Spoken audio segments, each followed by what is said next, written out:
अस्सलाम वालेकुम दोस्तों, मैं हूं जुनैद खलील और आप देख रहे हैं जुनैद खलील व्लॉग्स। दोस्तों, आज आपके लिए इंतहाई दिलचस्प वीडियो लेकर आया हूं।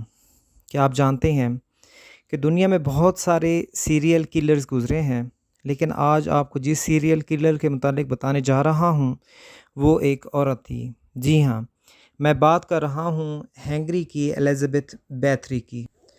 एलिज़ाबेथ बैथरी 7 अगस्त 1560 को हंगरी के एक अमीर और ताकतवर ख़ानदान में पैदा हुई।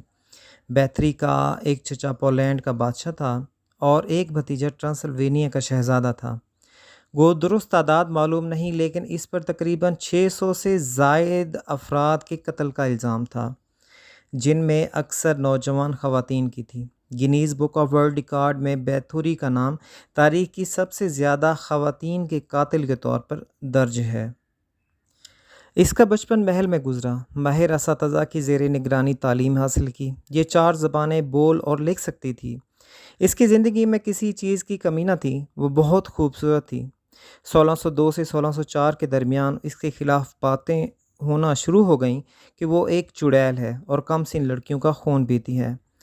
मगर उसके असर व रसूख की वजह से कोई भी उसके सामने ये बात ना कह सकता था। एलिज़ाबेथ के इन इक़दामात की असल हकीकत कभी सामने नहीं आ सकी, लेकिन अक्सरियत का कहना है कि वो ख़ुद को हमेशा के लिए जवान रखना चाहती थी और बस बदकिस्मत मक़तूलीन के खून से नहाती थी। इसके अलावा भी बहुत सारे इंतहाई डरावने किस्से मशहूर हैं जो बाद में मुख्तलिफ़ हॉरर किताबों और मूवीज़ का मौजू बने। कहा जाता है कि मशहूर फ़िक्शन नावल ड्रैकुला के लिखारी ब्रैम स्टोकर को अपने इस नावल का ख़याल एलिज़ाबेथ बैथोरी की वजह से आया। बैथोरी एक पढ़ी लिखी लड़की थी जिसकी उस वक्त के रिवाज के मुताबिक 11 साल की उम्र में मंगनी की गई। उसकी मंगनी एक फ़ौजी अफसर काउंट फेरेंग से की गई और 15 साल की उम्र में शादी हो गई। उसके 5 बच्चे थे, जिनमें 2 छोटी उम्र में मर गए। चूँकि उसका शौहर एक फ़ौजी था और उस वक्त हंगरी और उस्मानी तुर्क मुस्तकिल जंग की हालत में रहते थे, इसलिए फेरेंक और बैथोरी ने अपनी शादीशुदा ज़िंदगी का बेशतर हिस्सा अलग ही गुजारा। बैथोरी की उम्र 44 साल थी जब उसका खावंद भी मर गया। इसके बाद बैथोरी ने अपनी वसी जायदाद का कंट्रोल खुद संभाल लिया। बैथोरी की सफाकियत में इजाफा उसके बेवा बनने के बाद शुरू हुआ। अपने मकसद के लिए उसे मुलाजिमीन की मदद हासिल थी, जो जवान लड़कियों को किसी बहाने वहाँ लाते और उसके बाद उनका निशान तक न मिलता। इस वक्त के रिवाज के मुताबिक लोग अपनी जवान लड़कियों को तालीम और तरबियत के लिए शुरफा के घर भिजवा देते थे, लेकिन बैथोरी के यहाँ आने वाली लड़कियों के बाद में शक्ल तक देखने को ना मिलती। इसके अलावा मुलाजिम लड़कियों को खसूसी तौर पर भर्ती किया जाता, जिनका अंजाम बैथोरी के हाथों होता।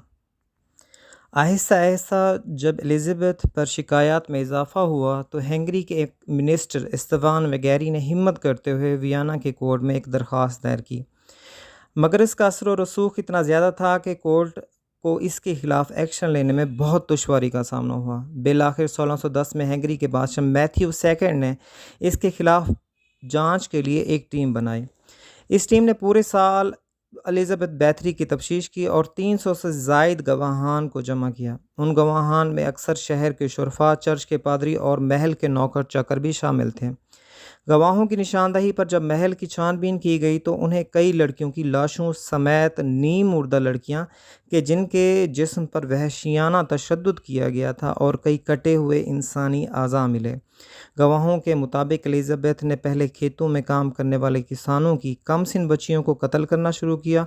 उसके बाद उसके महल के नौकर मुख्तलिफ़ जगहों पर जाकर नौजवान लड़कियों को ज़्यादा पैसे का लालच देकर महल में लेकर आते और मलका उन्हें बहुत ज़्यादा तशद्दुद करने के बाद कत्ल करती और उनके खून से नहाया करती थी।